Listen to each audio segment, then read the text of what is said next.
En esta cápsula vamos a hablar sobre el proceso de descubrimiento y de conquista de Chile. A diferencia de lo que sucede en el resto del continente, donde por regla general aquella persona que descubría un territorio era a su vez también quien la conquistaba, en Chile vamos a observar que el proceso de descubrimiento y de conquista constituyen dos etapas separadas y que están encabezados a su vez por dos personas distintas. Diego de Almagro para el caso del descubrimiento, Pedro de Valdivia para el caso de la conquista. Ahora, para contextualizar un poco, hay que entender dos cosas. Primero, que el territorio que actualmente constituye Chile va a ser uno de los últimos en ser descubierto, conquistado y por lo tanto explorado e integrado a la monarquía española. Y el segundo punto es que hay que entender que lo que nosotros conocemos como el descubrimiento y la conquista de Chile se enmarcan en un proceso más amplio que es el de la conquista del Imperio Incaico. El Imperio Inca había empezado a ser conquistado en la década de 1520 y como ustedes sabrán, el Imperio Inca estaba dividido en distintas regiones y una de estas regiones en particular, el Collasuyo, que era la parte sur del imperio, es aquella que se sitúa más o menos en lo que hoy día es Chile. Otro elemento sumamente importante que hay que comprender es que, independiente de que se considera tradicionalmente a Diego de Almagro como el descubridor de Chile, ya habíamos tenido exploraciones anteriores sobre el territorio, específicamente la de Hernando de Magallanes, que en 1520 como parte de su vuelta al mundo, va a descubrir el estrecho que hasta el día de hoy lleva su nombre. Si bien el estrecho de Magallanes va a ser incorporado a plena soberanía chilena recién en el siglo XIX, lo cierto es que si lo vemos desde una perspectiva actual del territorio, podríamos llegar a considerar que Hernando de Magallanes es el primero que descubre estas tierras que van a terminar conformando a futuro lo que es Chile. Ahora, si nos ceñimos únicamente a lo que es más aceptado por la historiografía, lo cierto es que el descubridor de Chile es Diego de Almagro. Ahora, Diego de Almagro hay que entenderlo como un conquistador que estuvo siempre subordinado o bajo la sombra de otros conquistadores, en específico de Francisco Pizarro, lo que lo va a llevar a buscar algún éxito de carácter militar, económico, político, más allá de la sombra que en este caso proyectaba Francisco Pizarro, que es el descubridor y conquistador del Perú o del Imperio Incaico. Diego de Almagro, para que ustedes sepan, era uno de los socios de Francisco Pizarro y por lo tanto uno de los financistas de la conquista del Imperio Inca. Sin embargo, por distintas circunstancias, cuando se produce la caída del Imperio Inca con la captura del emperador Atahualpa en la ciudad de Cajamarca, Diego de Almagro no se va a encontrar en aquel momento junto a Francisco Pizarro y al resto de la hueste española. La consecuencia de esto va a ser que Diego de Almagro no sea considerado en la repartición de toda la fortuna que se va a pagar para la liberación de Atahualpa. Por lo tanto, la relación entre Francisco Pizarro y Diego de Almagro, que en un primer momento, cuando ellos se conocen en Panamá, era bastante buena, y eso los lleva incluso a proyectar una expedición de conquista en conjunto, junto también con una tercera persona, que es el cura Luque, Hernando de Luque. Lo cierto es que circunstancias como la que acabo de describir van a ir deteriorando la relación entre Diego de Almagro y Francisco Pizarro. Sin embargo, tampoco se puede desconocer por parte de Francisco Pizarro que Diego de Almagro ha sido uno de los financistas de la expedición. Ha sido una de las personas que, frente a la necesidad de más hombre y más recursos, se las ha ingeniado para poder llegar con hombres, con recursos, con barcos a la zona central del Imperio Inca. Por lo tanto, no es tan fácil dejar a Diego de Almagro fuera del reparto de las riquezas.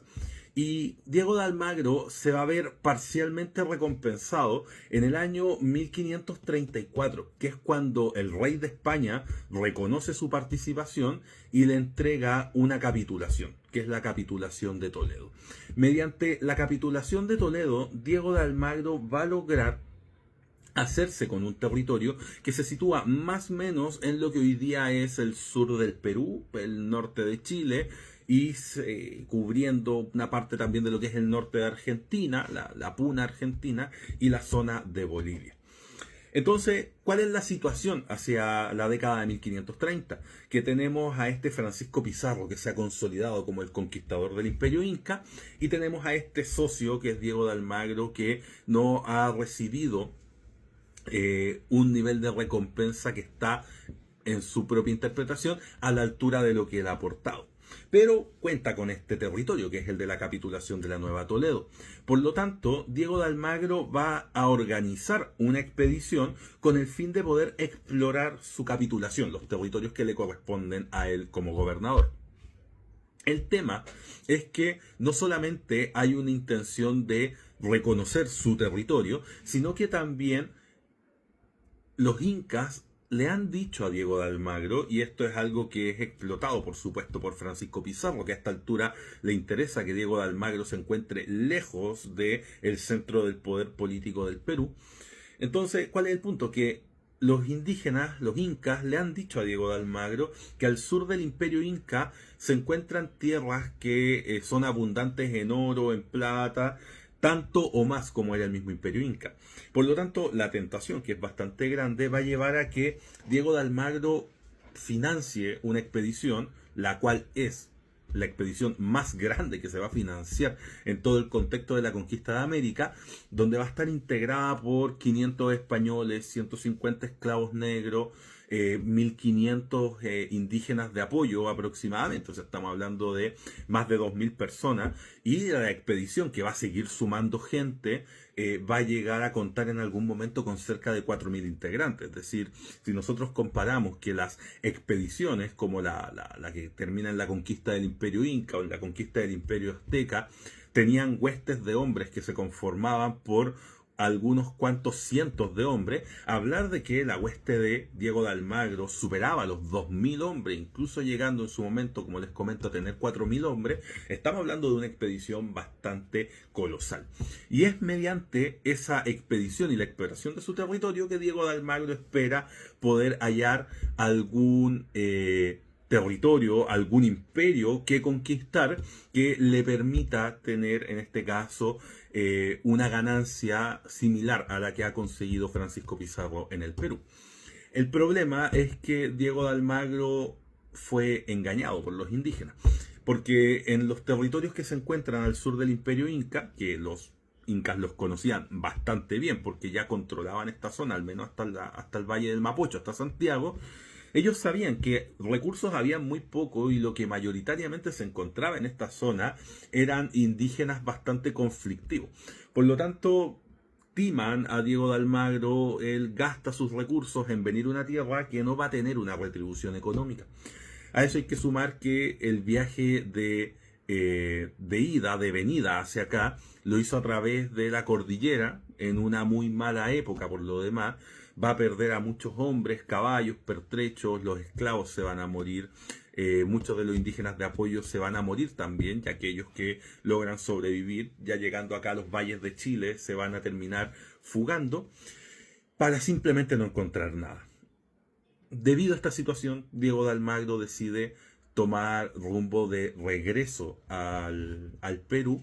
esta vez a través del desierto de Atacama, lo cual sabemos es un camino tan o más complejo que el de la cordillera de los Andes,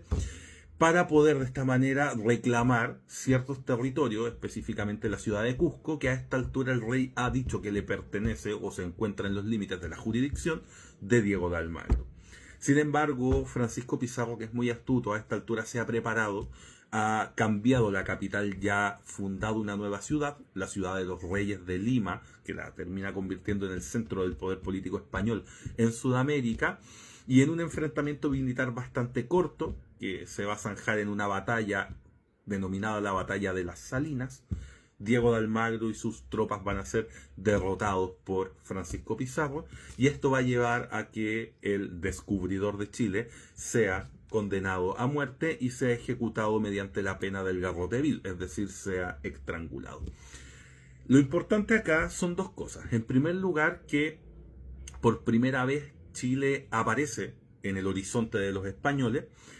y el segundo punto es que junto con aparecer en el horizonte de los españoles, queda bastante mal afamado. La reputación de Chile tras el fracaso de la expedición de Diego de Almagro de 1535 y 1536 va a llevar a que en los años posteriores nadie quiera venir a Chile. Se sabe que es un territorio muy complejo climáticamente, se sabe también que es un territorio con poblaciones indígenas extremadamente belicosas, y aun cuando los españoles podrían haber sopesado el tema climático y el tema de combatir a estos indígenas belicosos, si es que existía algún tipo de recompensa económica, lo cierto es que esa recompensa en Chile no se va a encontrar, porque no hay yacimientos de oro, al menos no de la magnitud que sí habían en Perú o en México. Tampoco hay grandes recursos agrarios como si se podían encontrar en la zona de Centroamérica. Entonces, en verdad en Chile no hay nada que sea muy atractivo. Por lo tanto, el territorio va a quedar